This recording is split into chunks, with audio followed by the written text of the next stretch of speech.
passion fruit and some watermelon. Super awesome combination. And this watermelon is so sweet and crunchy. I love watermelon at the moment. I can eat it every single day. It's so good. All done. The watermelon was really, really good. And the rest is going into the fridge. Little fridge tour. Got the watermelon. Get some veggies. Apples, grapes,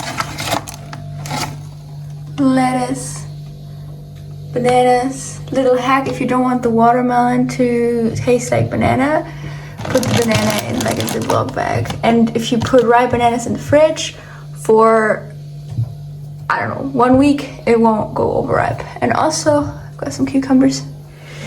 So yeah. And of course, I got hemp seeds, dates, vitamin B12, mustard, and some balsamico vinegar and agave syrup. But yeah, my fridge at the moment is pretty minimalistic, I would say. All right, question of the day by Jürgen. Do you buy only organic fruits?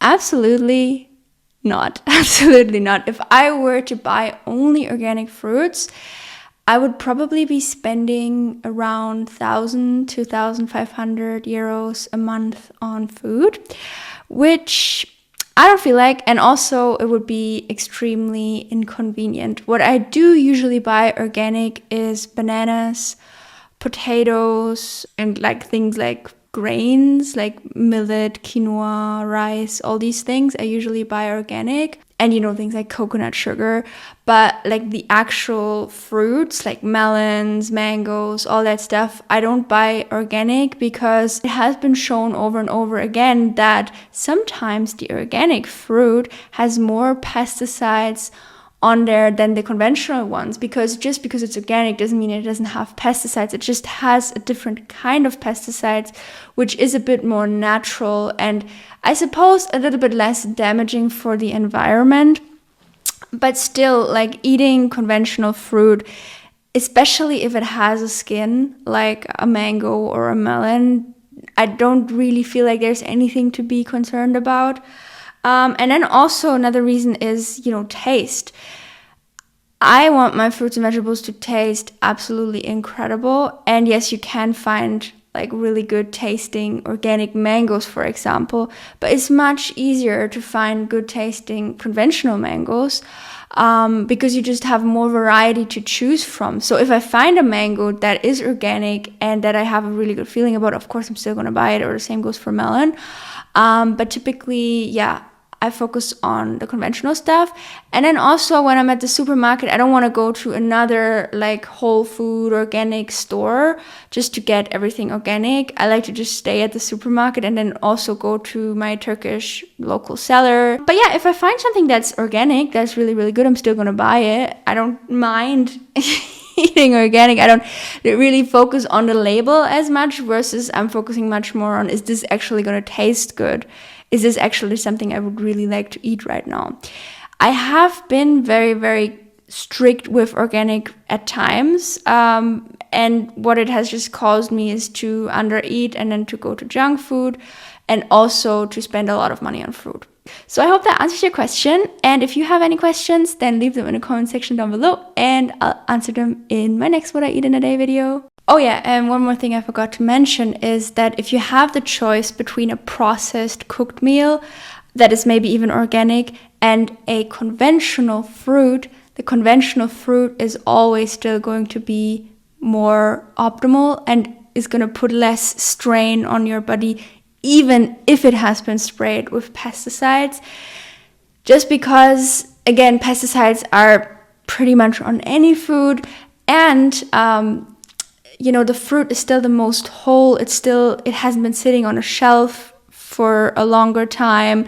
It hasn't been, opened typically. You're opening it by chewing it or by cutting it up.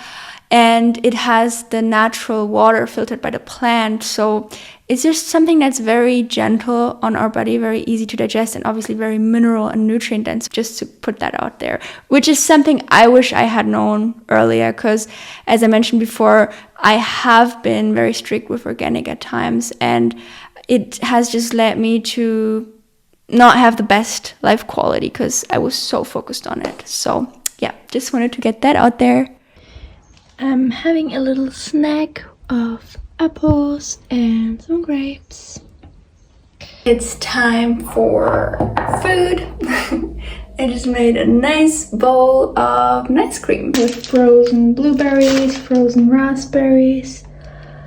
Super, super tasty. I'm gonna dig in with my nice spoon.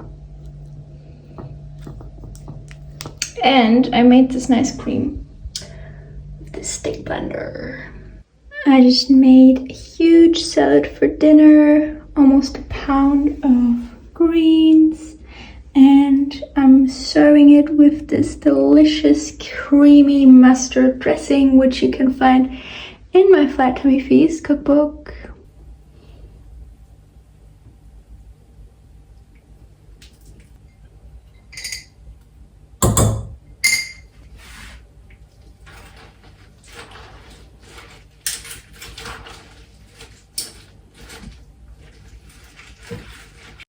All right, let's take a look at the daily totals.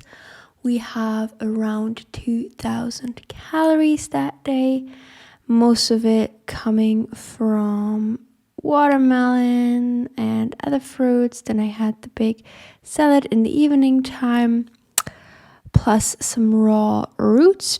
Now again, this is as always just an estimate. It is not 100% accurate because every fruit and vegetable is different. But yeah, something I find interesting is that I haven't even added the water that I drank that day, but I already got 4 kilos, which I guess is approximately 4 liters, which I think is more than a gallon of water just from the food I was eating. So that way I don't need as much water from water, because my body is already getting a lot of hydration from the food.